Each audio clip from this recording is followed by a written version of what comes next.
الدرونات المعادية كانت تحلق حولنا يوم أمس طوال الليل.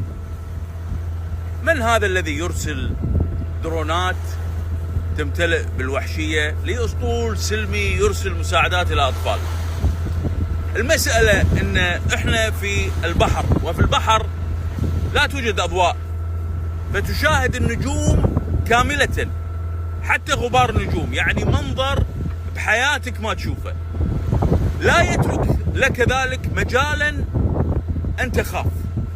أنت ترى النجوم، غبار النجوم، المجرات، وترى درون حقيرة صغيرة من شرير حقير يرسلها عليك، ومعاك رب النجوم كلهم ورب غبار النجوم، وانت في بحر عمقه 4 كيلومتر.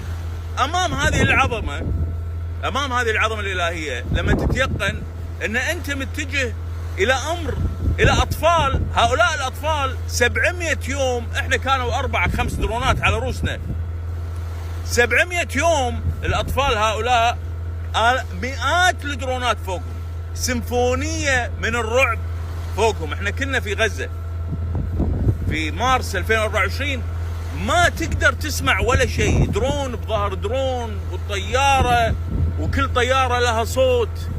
هذا زادنا يقينا في ان احنا على الطريق الصحيح، يعني لم يهز فينا شعرة، وبإذن الله نكسر الحصار عن غزة.